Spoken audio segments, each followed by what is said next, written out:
Un crime contre l'humanité. Les mots sont forts, à dessein. C'est ainsi qu'Emmanuel Macron a qualifié les faits révélés la semaine dernière par nos confrères de CNN. Sur des images tournées en Libye, on voit des migrants venus d'Afrique subsaharienne vendus comme esclaves. Depuis, cette vidéo a fait le tour du monde, un peu à la manière du petit Elan, 3 ans, ce Syrien retrouvé mort sur une plage en Turquie. Le choc des images est en train de provoquer une prise de conscience à l'échelle mondiale, un élan d'indignation face au sort fait à ces personnes qui cherchent avant tout à fuir la misère ou l'oppression. Écoutez la réaction donc du président français hier. En effet, ce qui a été révélé au-delà de tout ce que nous avons pu dire et de ce que nous connaissons de la situation en Libye, relève bien de la traite des êtres humains. C'est un crime contre l'humanité, c'est une des formes de trafic aussi aujourd'hui les plus rentables et qui nourrit les délinquances les plus graves et pour partie des réseaux terroristes. Et cette traite des êtres humains, elle génère plus de 30 milliards d'euros par an, elle touche malheureusement plus de 2,5 millions de personnes et 80% de ces victimes sont des femmes et des enfants. Emmanuel Macron, qui n'est pas le seul, l'Union européenne, l'ONU, le Conseil de sécurité font part d'une même stupeur, d'un même effroi. L'esclavage en 2017 aux portes de l'Europe. À qui la faute ? Comment bannir ces pratiques d'un autre âge ? Et surtout, avec ce reportage et ces déclarations outragées, est-ce que quelque chose est vraiment en train de changer ? Pour en débattre, à mes côtés, j'accueille Roumiana Ogarczynska. Bonjour, vous êtes journaliste d'investigation, auteur de Pour la peau de Kadhafi, guerre, secret, mensonge, l'autre histoire, 1969-2011. C'est paru aux éditions Fayard. Également avec nous, Jacques Maire, député La République En Marche des Hauts-de-Seine. Vous êtes vice-président de la Commission des Affaires étrangères de l'Assemblée nationale. Merci également pour votre présence. Merci à Mégo Terzian d'être parmi nous. Vous êtes président de Médecins sans frontières. Et puis en duplex de Rome, Léonard Doyle, vous êtes porte-parole du directeur général de l'Organisation internationale pour les migrations, l'OIM. Merci également à vous d'avoir accepté de participer à ce débat. Les images de CNN, Léonard Doyle, les auront au moins permis de faire revenir chez eux des migrants africains bloqués en Libye, puisque l'OIM a organisé un pont aérien. Si j'ai bien compris, l'OIM est là depuis longtemps et nous travaillons dans les centres de détention pour améliorer la situation. C'est en avril de cette année qu'on a signalé l'existence de ces marchés d'esclaves humains. Et ça a pris quelques temps, jusqu'à maintenant, jusqu'un journaliste indépendant a fait preuve à ce que nous avons signalé.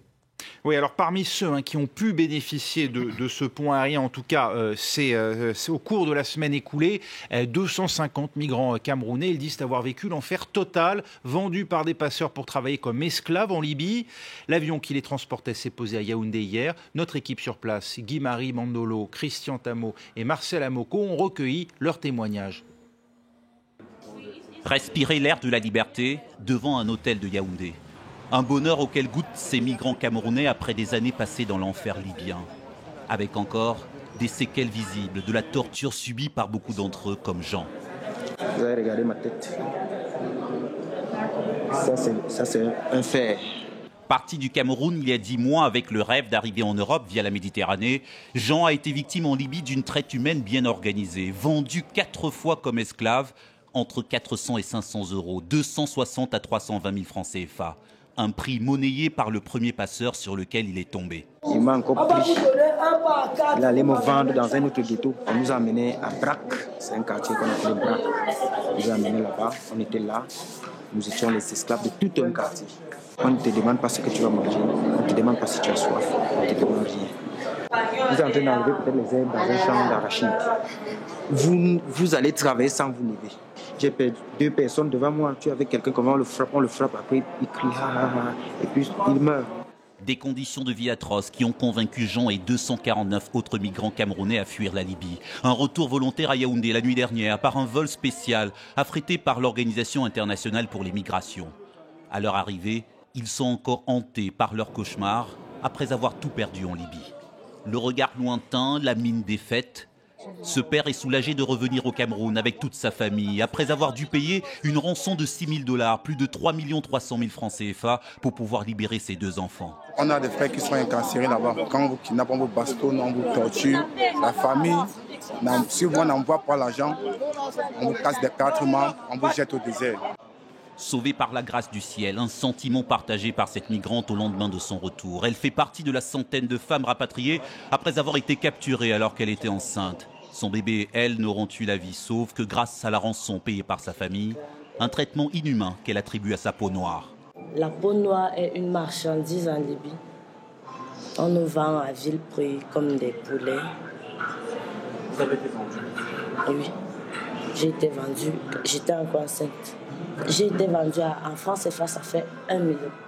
Parce que si j'accouchais en prison, on allait me vendre à 1,5 million. Un retour au pays vécu comme un retour d'enfer. Des centaines de Camerounais seraient encore en Libye. Et d'après l'ONU, près de 400 000 migrants d'une quarantaine de nationalités restent piégés dans le chaos libyen.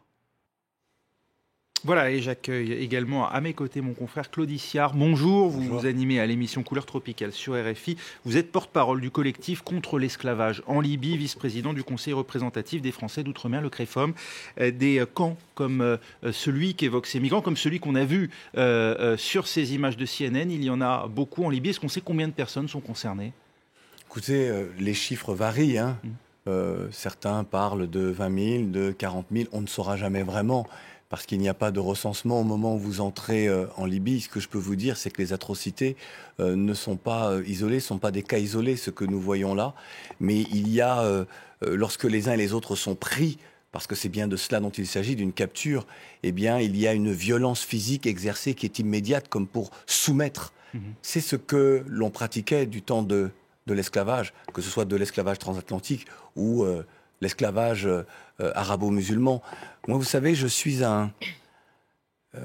né au sein d'un peuple qui est né dans les fers de l'esclavage, puisque je suis africain de la Caraïbe, guadeloupéen. Et cette violence de l'esclavage, je la ressens encore dans mes chairs. Et c'est vrai que certains disent oui, nous étions au courant, nous savons qu'en Libye, même du temps de Kadhafi, qu'il y avait cette violence exercée contre les Afros et que tout ça s'est systématisé avec la chute de Kadhafi et un pays qui n'en est plus un.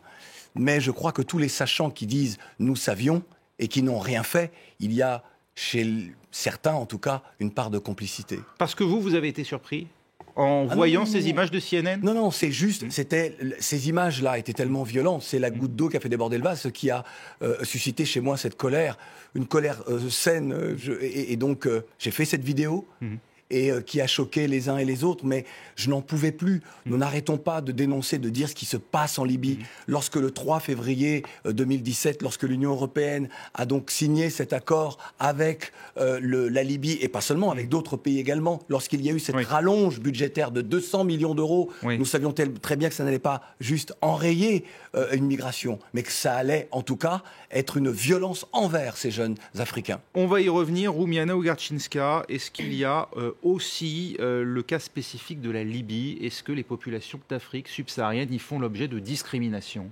historiquement? Oui, historiquement, il y a eu beaucoup de cas signalés du temps de Kadhafi, bien sûr. D'autant plus depuis la chute de Kadhafi, puisque le chaos s'est installé et que ces violences qui étaient connues, qui n'étaient pas signalées, c'était un pays extrêmement fermé, il y a eu une explosion de ces violences du fait de la multiplication de seigneurs de guerre, du fait de la multiplication des trafics divers et variés, et puis du fait que ce chaos qui a été installé et qui, pour partie, n'a pas été résolu, je dirais, avec la complicité de la communauté internationale, puisqu'on a apporté des solutions qui ne fonctionnent absolument pas, et on s'est obstiné à les maintenir sans voir à quel point ces populations souffrent. Il y a une discrimination vis-à-vis de tous ceux qui sont africains. Après, c'est tout de même une société qui est très mélangée. Moi, j'ai vu des hommes de peau noire cohabiter avec des Libyens de façon tout à fait pacifique et amicale. faut pas non plus dire que tous les Libyens sont racistes. Il ne faut pas non plus pointer du doigt un pays. Mouammar Kadhafi se présentait justement comme un leader, un porte-parole de l'Afrique et un ami de tous les pays africains. Énormément d'Africains travaillaient en Afrique et c'est ce qui d'ailleurs permettait à ce pays de fonctionner. Ces Africains-là aujourd'hui ne trouvent plus de travail en Libye du fait de ce chaos qui s'est installé et cette migration en fait s'est accentuée depuis la chute de Kadhafi. Mais on s'est ému de ce qui se passe. Je dirais que depuis tout de même 3 ans, on sait qu'il y a des milliers de migrants qui meurent. C'est tout de même terrible qu'on ne s'émeuve pas de la mort de ces gens-là depuis ce temps-là. Mégo Terzian, vos humanitaires, vos médecins travaillent en zone de guerre. Vous avez l'habitude de voir des États faillis, comme on dit, et la difficulté parfois d'atteindre les populations. Est-ce que ce qu'on a vu sur ces images de CNN et ce qu'on vient de raconter, donc ces 253 Camerounais à leur arrivée à Yaoundé, ce sont des faits auxquels vous êtes habitués? Mon propre expérience, c'est la première fois où j'observe, ou mes équipes observent un nombre important de populations migrantes dans des camps de détention, mais aussi dans des zones secrètes. Majorité, a priori, sont hébergées donc, dans ces zones secrètes, des entrepôts, etc., des hangars. Donc c'est la première fois où on observe cette situation. Jacques Père, vous avez été surpris, vous, de voir ces images et d'apprendre à travers elles le sort qui était réservé à certains de ces migrants qui tentent de gagner l'Europe. Et est-ce que, d'après vous, l'État libyen porte une responsabilité, comme semblent le dire les autorités françaises, par la voix de Jean-Yves Le Drian et d'Emmanuel Macron, lorsqu'il est question d'une réunion express du Conseil de sécurité des Nations Unies? Alors non, je n'étais pas surpris. Je ne connaissais pas l'existence d'enchères comme ça collectives, mais j'ai visité à 2 reprises au printemps des centres de l'OIM au Niger et j'ai participé à des débriefs d'Africains d'Afrique noire qui revenaient sur le territoire nigérien pour revenir chez eux. Et tous les témoignages que j'ai entendus parlent de la même chose, à savoir des séquestrations longues, du travail obligatoire, des mauvais traitements, des enfermements qui peuvent durer 6 mois, 1 an, 2 ans, et des personnes qui reviennent en général épuisées, traumatisées. Et le grand drame pour nous, c'est effectivement de savoir qu'il y en a beaucoup qui restent, et d'autre part que ces témoignages, qui sont en plus, je dirais, relatés par ces personnes auprès de leur communauté d'origine, finalement, n'empêchent pas les remontées. Léonard Doyle, vous êtes toujours avec nous en direct de Rome. C'était le 12 octobre dernier, un responsable de l'Organisation internationale des migrations affirmait à la lumière des chiffres que malheureusement le nombre de morts estimés dans le désert est au moins 2 fois plus important que celui en Méditerranée. C'est dire donc que la traversée notamment de la Libye est plus dangereuse que celle de la Méditerranée? Probablement, mais on ne sait pas exactement ce qui se passe en désert. Il n'y a pas de chiffres comme on a en mer. Mais je dois corriger une petite chose, c'est que l'OIM ne gère pas les centres de détention, si j'ai bien entendu. On est là pour aider les migrants, pour être là pour leur aider, pour être sûr qu'ils ne sont pas maltraités.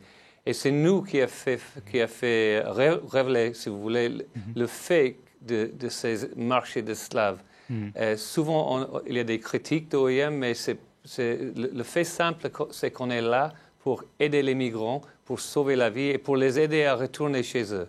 Oui. D'une manière volontaire. Est-ce que, d'après vous, l'État libyen porte une responsabilité, enfin ce qui aujourd'hui est reconnu comme étant l'État libyen aux yeux de la communauté internationale, du moins d'un certain nombre de puissances occidentales, est-ce que ces autorités-là portent une responsabilité dans le sort réservé à ces migrants?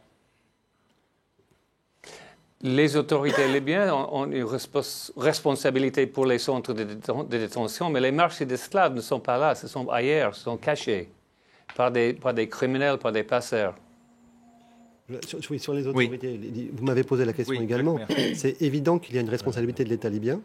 Mais c'est évident aussi qu'il n'y a pas d'État libyen en tant que tel aujourd'hui construit, avec des capacités de gérer ses frontières, avec ses capacités de maintenir un ordre public. Il y a des factions, il y a un processus politique, une plateforme qui doit associer l'ensemble des partis pour reconstruire, je dirais, une démarche institutionnelle. Mais la réalité, c'est que la Libye, elle est aux mains, je dirais, de situations plus ou moins anarchiques. Oui. Et aujourd'hui, nous n'avons pas d'interlocuteur en tant qu'Union européenne. Claude Issiard, une situation hors de contrôle, on ne peut donc pas les accuser, ces autorités libyennes? Non, mais je ne suis pas du tout d'accord. L'Union européenne a bien négocié avec des personnes, avec une autorité, en tout cas qu'elle estimait être l'autorité libyenne. On a bien donné de l'argent à ces gens. Donc les responsabilités, elles sont libyennes. Elles sont européennes également, parce que nous savions, vous savez, lorsque vous dites « tenez, freinez-nous ces gens-là eh bien, il peut tout leur arriver, on donne à ces personnes-là, à ces autorités-là, la possibilité de dire à des milices ou à des groupes armés de les tuer, ou en tout cas d'en faire ce qu'ils veulent. Et puis, la responsabilité partagée, elle incombe également, cette responsabilité, aux États africains eux-mêmes, d'Afrique subsaharienne. C'est-à-dire qu'à quel moment vous laissez partir votre jeunesse? Certes, parce que vous êtes incapable de leur donner un avenir.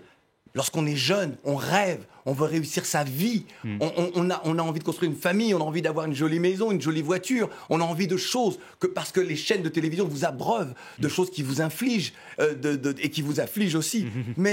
Et vous avez des États, donc, qui voient leur jeunesse partir et qui, même là, dans cet épisode, dans cette séquence qui nous occupe, n'ont, à mon avis, pas eu la bonne réaction, la réaction immédiate. Aujourd'hui, on voit bien que le leadership dans ce dossier, c'est la France qui vient de le prendre, c'est le président Macron. On le remercie.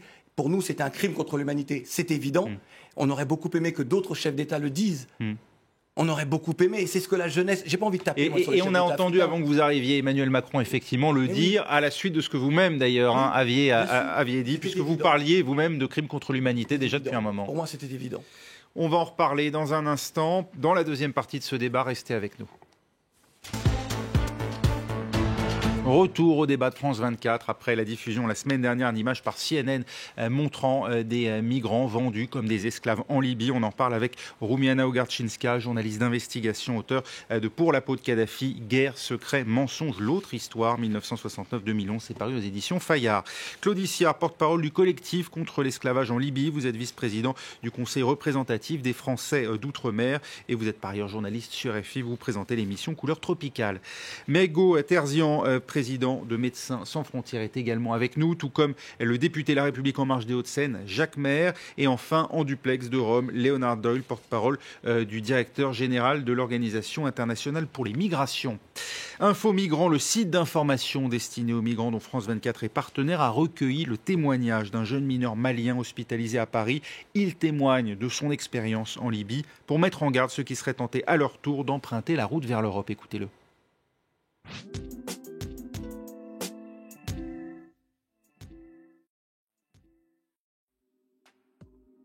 Quand vous êtes vendu par un Libyen, par un Arabe, il vous met pas en prison comme ce qu'on vous fait croire aux gens. On vous met dans un ghetto. Un ghetto, c'est plus pire qu'une prison. Parce qu'une prison, tu n'es pas privé de ta liberté. Tu fais des mouvements, tu vas et viens, tu manges normalement. Pour toi, un ghetto, tu as un repas sur 2 ou sur 3 jours. Et en plus, c'est un repas de 10 personnes fait avec de la farine, du bankou et une petite pâte de tomates.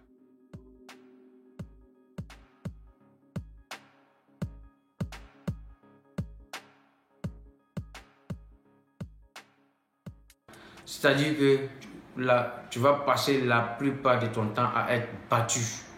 Matin, midi, soir, vous serez toujours battu pour que vos familles payent de l'argent.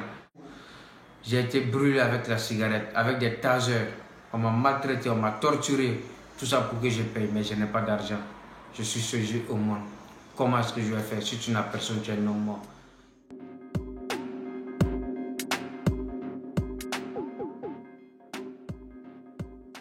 Je vais vous donner un conseil. Retournez-vous, c'est mieux. Parce que depuis votre pays, vous êtes tous déjà vendus. Arrivez au Niger, les coxers vont prendre. Les coxers, c'est les passeurs. Ils vont prendre l'argent avec vous et aller vous vendre. Et non seulement on prend ton argent et on te vend encore. Le chauffeur a failli fuir pour nous laisser dans le désert. C'est Dieu seulement qui nous a sauvés. Beaucoup de personnes n'atteignent même pas la Libye. d'autres meurent dans le désert et d'autres meurent en cours de route dans les prisons et aussi en mer. Réfléchissez bien avant de prendre cette route, sincèrement dit, parce que c'est pas du tout facile.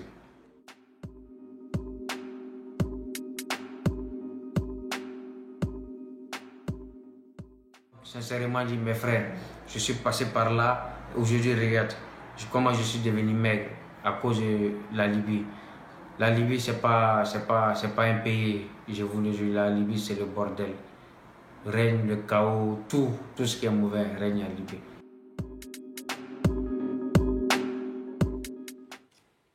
Voilà, on vient d'entendre ce témoignage, parmi d'autres, ces migrants qui ont connu la torture, la souffrance et l'esclavage au passage. Roumania Ogarczynska, vous me disiez pendant la pause qu'il y a des responsabilités libyennes, il faut en parler.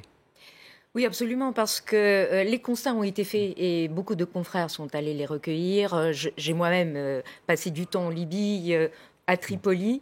Il y a ce drame que nous avons constaté. Et il faut pointer les responsabilités parce qu'elles sont claires. Cela se passe à une centaine de kilomètres autour de Tripoli, là où ont été installées des autorités par la volonté de la communauté internationale et de l'ONU. Je rappelle que ce sont des accords signés il y a 2 ans avec le soutien de l'ONU et de la communauté internationale qui ont choisi d'installer un gouvernement d'union qui n'a d'union que le nom, qui n'est reconnu quasiment par personne sur place, je veux dire, qui n'a pas d'autorité, qui s'appuie sur des milices qui sont justement celles qui organisent ces trafics, qui se nourrissent de ces trafics et qui font que cela est devenu un véritable business, le business certainement le plus florissant de tous les trafics qui existent actuellement. Le gouvernement de Fayez al-Sarraj en a conscience de cela ? Le gouvernement en a conscience puisque les Européens et beaucoup de pays européens, dont l'Italie, qui est la première concernée, en parlent régulièrement. Il y a régulièrement des négociations. Mais consciencieusement tout de même, on évite de dire où sont les responsabilités. Pourquoi donne-t-on des moyens à un gouvernement qui n'est pas capable d'asseoir son autorité et qui n'est pas obéi par ceux qui sont censés être tout de même les forces gouvernementales et légales qui soutiennent ce gouvernement. Pointons les responsabilités. Pourquoi donne-t-on des moyens à une autorité qui ne l'est pas ? Elle ne l'est pas. Cela ne fonctionne pas et nous sommes coupables de cette situation. Léonard Doyle avec nous à Rome, un enfer alimenté par les financements de l'Union européenne. Vous êtes d'accord ? Ah non, malheureusement pas du tout. Je pense que ce que font l'Union européenne, et je ne parle pas pour eux, mais je pense que ce qu'ils font, c'est aider nous et les autres internationales à sauver la vie des migrants qui sont bloqués en Libye. Et c'est très clair, il y a tellement de problèmes avec la migration à travers la Libye que si on les laisse comme ça, ils vont mourir dans des nombres énormes. Et ça commence avec le téléphone portable. Ça commence avec le Facebook, où les jeunes en Afrique voient une image de l'Europe à travers des passeurs, arrivent en Libye et sont immédiatement mis en prison par des criminels. Il y a une torture extraordinaire, il y a extorsion, on appelle les familles pour les payer, et puis ils sont vendus de l'un à l'autre. Alors, si l'Union européenne n'est pas là pour aider de finir avec cette situation, qu'est-ce qui va se passer avec ces migrants? S'il n'y a pas un système pour les retourner chez eux volontairement, qu'est-ce qui va se passer avec eux? Je pense que souvent les critiques sont un petit peu plus politiques que des vraies critiques. Jacques Maire, vous le pensez aussi que ces critiques sont politiques? Est-ce que vous êtes d'accord avec Léonard Doyle que d'une certaine manière, l'Europe contribue à atténuer davantage qu'à alimenter ce trafic et cette traite que l'on a vue à travers les images de cette première partie? L'Europe a un vrai problème parce qu'effectivement, on peut dire que sur le terrain, les Anglais, les Français, il y a quelques années, ont gagné la guerre. Ils ont perdu la paix. On a un État qui a explosé. Et aujourd'hui, effectivement, on n'a pas décidé de mettre un espèce de gouverneur général occidental qui mettrait, je dirais, en carré la Libye. Ça ne marchera pas comme ça. Donc, il y a un préalable, reconstruire un État. Et effectivement, cet État, il se reconstruit très difficilement, ça prend du temps. Ça a régressé, là, ça progresse un petit peu. Vous écoutez un petit peu ce que disait M. Salamé il n'y a pas très longtemps. Après, il y a Hassan Salamé, qui est l'émissaire des Nations Unies. Après, il y a des vraies difficultés. Par exemple, effectivement, vous disiez tout à l'heure, on annonce un paquet d'argent en février pour aider à un partenariat avec la Libye, pour trouver des moyens, je dirais, d'accompagner et de prévenir les détournements et les trafics et les massacres. On a très peu d'opérateurs. On a très peu d'opérateurs sur le terrain. C'est-à-dire qu'aujourd'hui, quand on veut mettre en place des mécanismes de consommation de ces financements pour aider à résoudre le problème, on n'y arrive pas parce qu'on a peu d'opérateurs. Et je prends un deuxième exemple. Quand on a des situations dans lesquelles on arrive à avoir de la donnée, parce qu'il y a des équipes conjointes d'investigation qui existent, financées par l'Union européenne, au Niger, avec la France, l'Espagne et d'autres pays, et dans d'autres pays, pour essayer de identifier les trafics. Eh bien, on y arrive parce qu'on fait des écoutes téléphoniques, parce qu'on a des informations, parce que les passeurs sont identifiés. Après, il n'y a pas aujourd'hui la coopération judiciaire et pénale, par exemple, entre pays africains et européens, qui permet de démanteler ces trafics. Il faut le faire, ça prend du temps, et en même temps, il y a une crise humanitaire à côté. Et donc, la seule façon qu'a eu effectivement aujourd'hui la communauté de réagir, c'est un des moyens, et puis maintenant de la pression politique, en disant, effectivement, si la justice ne fait pas son travail en Libye, ça va au Conseil de sécurité et on va vers des sanctions.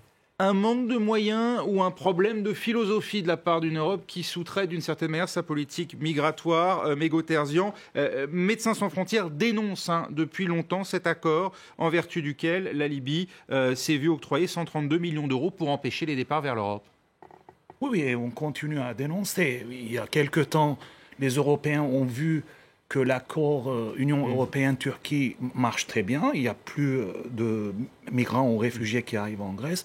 Maintenant, ils veulent appliquer la même chose en Libye, et avec succès. Donc, c'est une politique de refoulement des populations. On a vu d'ailleurs sur le graphique la baisse des passages de la Méditerranée. Oui, ils disent 30% de moins. En tout cas, nous, on observe, on travaille toujours sur un bateau sur la Méditerranée. On observe une réduction drastique des arrivées des migrants. Donc, on arrive à bloquer les populations en Libye. On arrive à refouler les populations chez eux. Et on collabore avec des criminels et on fait le marchandage de l'être humain. Voilà ce qui se passe en Libye. Claudicia, vous aussi, vous dénoncez cet accord. Est-ce que lorsqu'Emmanuel Macron, comme il l'a fait récemment, propose d'ouvrir des hotspots, des centres de regroupement au Niger et au Tchad, moyennant soutien financier, là aussi, vous vous élevez, vous avez salué l'appel du président français il y a quelques instants qui évoquait un crime contre l'humanité. Lorsqu'il est question de hotspot, quelle est votre réaction ? Ma réaction à l'époque a été la colère. Je trouve que l'Europe, la France, ruse avec les principes d'égalité et d'équité. Nous rusons avec nos principes de liberté, égalité, fraternité. Je suis très heureux que vous ayez employé le terme de guerre pour qualifier l'expédition punitive de 2011 contre la Libye de Kadhafi. Et pour que la France mène une guerre, il faut en passer par le Parlement. Ce qui n'a pas été fait, c'est donc une guerre illégale. Vous parlez d'expédition punitive. Il y avait un ultimatum sur Benghazi, le risque de voir mourir des populations à échéance de 24-48 heures, nous disait-on à l'époque. Écoutez, il y a d'autres pays dans le monde. On ne va pas refaire la guerre en Libye. On ne va pas refaire la guerre, je pense que ce n'est pas le propos. Mais aujourd'hui, nous savons que les raisons de tout cela sont peut-être un petit peu plus... donc on va pas revenir. Qui a voulu mener la guerre et pourquoi il a voulu la mener je pense que ce n'est pas le propos aujourd'hui. Il y a, moi, quelque chose qui me choque et dont on ne parle pas. Les Africains sont les seuls qui n'ont pas la possibilité de voyager comme les autres à travers le monde. L'Afrique, on peut considérer que l'Afrique, ce pays où à la conférence de Berlin, on a décidé que l'on allait exploiter les richesses, coloniser, exploiter les richesses de ce continent. Et aujourd'hui, on voit bien, s'il y a autant de jeunes qui partent, c'est parce que sur place, ils ne peuvent pas se garantir, en tout cas, une vie meilleure. Donc il est normal, lorsque l'on est jeune, d'avoir envie de partir. Je le disais tout à l'heure. Souvenez-vous cette chanson de Jean-Jacques Goldman, là-bas, des années 80, ce jeune homme qui veut partir pour justement aller se révéler ailleurs parce qu'il ne peut pas le faire chez lui. Donc quand je dis que nous rusons avec nos principes, il y a aujourd'hui ces pays d'Afrique francophone, puisque le gros des migrants, en tout cas en ce qui nous concerne, nous, viennent d'Afrique francophone. Il y a donc cette zone... On ne va pas parler de CFA et tout cela, mais de pays qui n'arrivent pas à s'industrialiser. Et c'est ce qui pousse ces jeunes à partir. Lorsque vous voulez créer des hotspots pour que les jeunes ne partent pas, en tout cas qu'ils soient bloqués dans des pays, nous participons à un crime.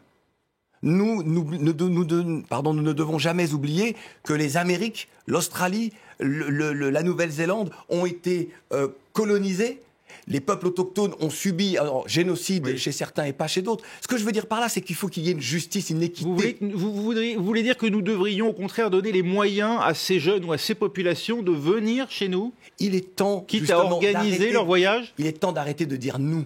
C'est vrai que ce monde est géré par les Occidentaux. Ce monde a été créé par les Occidentaux et ce sont les maîtres du jeu. Mais il faut que ça change. Lorsque, par exemple, monsieur disait « Non, nous, l'Union européenne, nous aidons. Si nous n'étions pas là, eh bien, ces gens-là mourraient. » Ben oui, évidemment. Mais enfin, c'est quand même nous qui avons aidé ou qui avons participé à ceux qui se jouent aujourd'hui, aux crimes perpétrés aujourd'hui. Donc, alors, on va prendre une expression toute faite, pompier pyromane. Il y a une dette morale, c'est ça? Et donc, il y a plus qu'une dette morale. Oui, évidemment, il y a une dette morale. C'est le rôle de l'Europe aujourd'hui d'assurer la venue, le transport de ceux qui souhaitent venir? C'est de réparer aussi les erreurs commises. Je vais donner la parole dans un instant à Roumania Ogarczynska, mais peut-être un détour par homme, parce que Léonard Doyle n'avait pas l'air d'accord, effectivement, à ce que disaient à la fois Mégo Terzian et Claude Issiard, Léonard Doyle. Alors, ce que j'ai voulu dire, c'est qu'il faut rendre compte que l'année dernière, plus ou moins 5000 personnes sont noyées en Méditerranée. Cette année, c'est plus ou moins 2000 personnes. Il y avait des corps partout des migrants sur les côtes de la Libye, avant que la côte garde de la Libye ait été aidée à sauver les gens qui sont mis en mer par des passeurs. Les vrais criminels dans cette histoire sont les passeurs et les trafiquants. Et je pense qu'il faut faire focus sur ça. Et ceux qui les financent. Il y a une responsabilité. Vous ne pouvez pas... Ceux qui financent les passeurs, c'est les pauvres de l'Afrique qui payent les sommes de leur famille, qui pensent qu'il peut arriver en Europe. C'est un scandale absolu ce qui se passe et l'argent passe vers les militants et vers les passeurs. Et si on peut faire la politique toute la journée, si vous voulez, mais le fait simple, c'est que la moitié des personnes sont mortes cette année, grâce à le fait que le marché, derrière les centres de détention, derrière les passeurs, c'est presque terminé. Roumania, grâce aux opérations. Oui. Terminé, on vous écoute, Léonard Doyle. Moi, je pense qu'il faut avoir une discussion assez calme sur ce sujet. C'est très sérieux. On a parlé plus qu'une demi-heure sans parler vraiment des êtres humains qui sont vendus. Les pauvres de l'Afrique qui viennent des pays qui sont très mal gérés, qui cherchent une autre vie, qui cherchent cette vie qui sont pris par des passeurs pour l'enfer. Ils cherchent quelque chose d'autre. Et c'est finalement, maintenant que le fait des marchés des esclaves, c'est sur les télés grâce à la CNN, que finalement, on ouvre les yeux. Roumania Ogarczynska, vendu. Oui, vendu à qui? À des Libyens, des familles libyennes? Concrètement, est-ce qu'on sait quel est le sort réservé justement à ces migrants vendus comme esclaves? La plupart de ces migrants vendus sont enrôlés par des familles pour travailler, ou alors ce qui se passe la plupart du temps, c'est qu'ils sont revendus d'une milice à l'autre, ils sont véritablement rackettés. Dès qu'ils sont libérés, ils sont attrapés par quelqu'un d'autre ou carrément transférés à une autre milice ou à un autre groupe criminel qui redemande à la famille de payer. D'ailleurs, beaucoup de migrants disent on a appris, on ne donne pas tout l'argent d'un coup. Mais vous savez, en parlant d'êtres humains, il y a beaucoup d'êtres humains en Libye qui souffrent. Il y a les migrants, il y a les Libyens qui sont kidnappés régulièrement tous les jours. Ce sont ces mêmes groupes qui organisent cela. Il y a les affrontements entre groupes armés qui tuent. Ce sont les mêmes. Il est grand temps... Vous savez, la Libye, c'est un petit pays, tout se sait. Et en Libye, on sait très bien qui organise ça, qui en est coupable, qui fait quoi. Il est vraiment temps de contraindre ceux qui le savent, de prendre leurs responsabilités, de les dénoncer, de les traduire en justice. Vous dites, vous aussi, que l'Union européenne porte une responsabilité en versant des sommes d'argent importantes à l'État libyen ? On ne peut pas verser des sommes à un État qui ne fonctionne pas. Comment voulez-vous contrôler la façon dont ces fonds sont répartis ? D'ailleurs, allez voir sur place, allez discuter avec les responsables libyens. Ceux qui sont de bonne foi vous disent eux-mêmes, on ne peut pas le contrôler. Donc vous dites, vous aussi, il ne faut pas chercher à organiser le maintien sur place des migrants qui souhaitent gagner l'Europe ? On ne peut pas les maintenir sur place, c'est impossible. D'ailleurs, vous savez, quand ils traversent le désert, il y a des patrouilles qui tombent sur des migrants et qui ne veulent pas les emmener dans des centres de transfert, notamment dans le sud à Koufra, parce qu'ils disent « Nous n'avons pas les moyens de nous en occuper ». Nous n'avons pas les moyens. Jacques Maire, ça veut dire que la politique qui vise à essayer de contenir l'arrivée des migrants, elle est vaine et injuste ? La politique, elle vise d'abord à faire en sorte que chacun des États, le long de la route migratoire, État d'origine, État de transit, puissent eux-mêmes gérer leur accès, leurs frontières et leur sécurité. Ça, c'est très important. Je reprends la question des hotspots que mon voisin a écouté tout à l'heure. Ce n'est pas des centres de détention. Qu'est-ce que c'est que ces hotspots ? C'est des endroits dans lesquels, volontairement, des personnes qui ont été identifiées par le HCR, le Haut Commissariat aux réfugiés, comme pouvant bénéficier du droit d'asile, arrivent dans un endroit qui est effectivement géré par l'OFPRA, et l'OFPRA, au lieu d'attendre qu'ils soient arrivés à Paris, et donc passe par le désert et la mer... Pour étudier les demandes. L'Office français de protection des réfugiés apatrides. Et effectivement, et si jamais ils sont éligibles, dans ces cas-là, ils viennent en France. Bon. Et plusieurs centaines sont déjà en cours de... L'idée étant d'éviter d'avoir à expulser après coup, une fois présents en France, des personnes qui se seraient vues déboutées du droit d'asile et donc considérées comme illégaux. Oui, et faire en sorte que les personnes qui vraiment ont un profil relevant du droit d'asile puissent, sans risquer leur vie... Non, mais installer des hotspots en Libye, ce n'est pas du domaine du rêve, c'est du domaine du mirage. En l'occurrence, ils ne sont pas en Libye. Ils ne sont pas installés en Libye précisément pour cette raison-là. Non, mais ils sont au Niger, madame. Ils ne sont pas en Libye. Et s'ils ne sont pas éligibles, si ces jeunes ne sont pas éligibles, eh bien, ils n'ont pas le droit d'asile. Et donc écoutez, monsieur, ce que je veux dire, c'est que je ne connais pas de gouvernement européen. Qu'advient-il de ces jeunes ? C'est ce que je vous pose une question. Eh bien, c'est bien simple. On a, avec l'OIM, et M. Doll l'a bien dit, un dispositif qui, tout au long de la route migratoire, peut permettre aux jeunes qui n'ont pas accès à l'asile et qui redoutent le passage mortel de la Libye, de pouvoir être accompagnés avec une démarche d'accompagnement volontaire dans leur pays d'origine. Et c'est le rôle de l'OIM de leur faire un sas de décompression, remise en situation sanitaire et mentale positive, et puis réaccompagner. Parce qu'effectivement, il n'y a pas d'avenir à travers une route mortelle vers le nord. Il y en a 10 000 qui ont été raccompagnés. Claude Issard, une dernière question, puisque vous disiez que l'Europe a une dette autre que simplement morale, qu'il fallait réparer les erreurs du passé. Pas seulement, pas seulement. Oui, pas seulement. Mais simplement... on entend effectivement aujourd'hui un certain nombre d'ONG accuser notamment l'Europe et au premier rang la France, de conditionner justement la politique, disons, le travail en commun, disons, avec un certain nombre de ces pays sur la question des migrants à l'aide au développement. Est-ce que là aussi vous y voyez une hypocrisie ?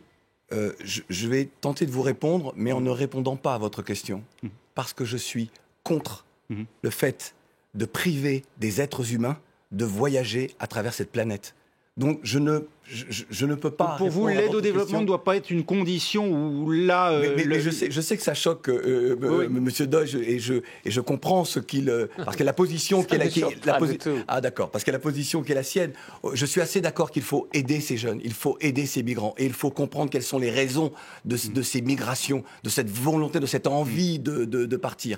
Et il faut donc que la France revoie sa politique avec les États africains.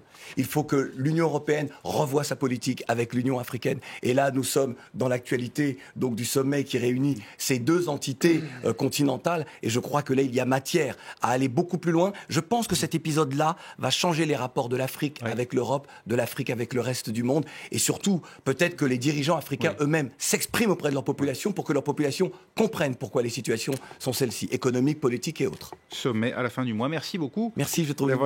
Merci beaucoup. Merci Claude Issard, merci également à Rumiana Ogarczynska, merci à Jacques Maire, à Mégo Terzian et avec nous en duplex de Rome, Léonard Doyle. L'actualité continue tout de suite avec un œil sur les médias.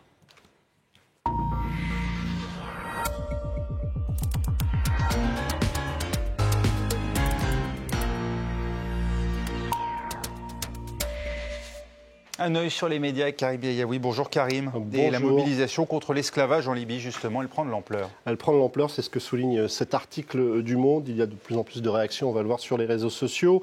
Elle prend de l'ampleur justement parce qu'un de nos invités ce soir, Claudie Siard, a largement participé à donner de l'écho à cette affaire, notamment via une vidéo qui a été très partagée sur les réseaux sociaux, un coup de colère qui a été largement repris, notamment sur Twitter et sur Facebook. Et puis il y a eu cette manifestation.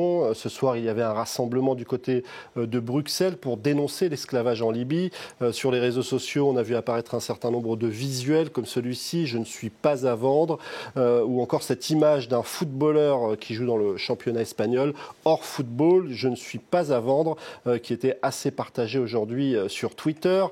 Toujours sur Twitter, l'incompréhension de cet internaute, comment ce genre de choses peuvent encore arriver après tant de combats menés par Sankara, par Luther King, et que ce soit des gens, des Africains, entre parenthèses, puisque la Libye est en Afrique, puissent perpétrer cette ignominie qui est l'esclavage. Une autre réaction, celle de la CIMAD sur son compte Twitter, qui parle de l'hypocrisie de la communauté internationale, en rappelant qu'un responsable de la CIMAD, en 2011, évoquait déjà des personnes étrangères enfermées dans des eaux à Tripoli. On ironise sur la réaction du secrétaire général de l'ONU, Antonio Guterres, qui s'est dit horrifié par ces reportages.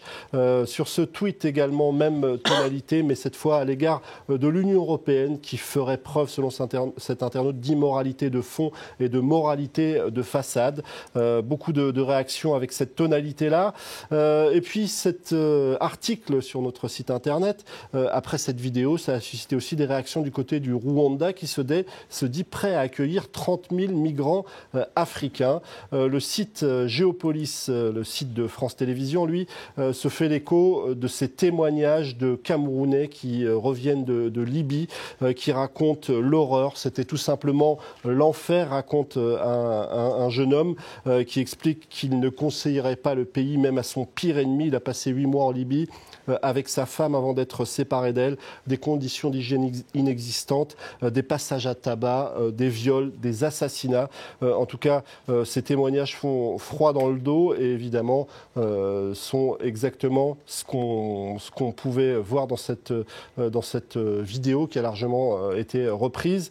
Et puis toujours sur les réseaux sociaux, beaucoup s'intéressaient à cette femme, Nima El Bachir, qui est la journaliste de CNN qui a fait éclater la vérité.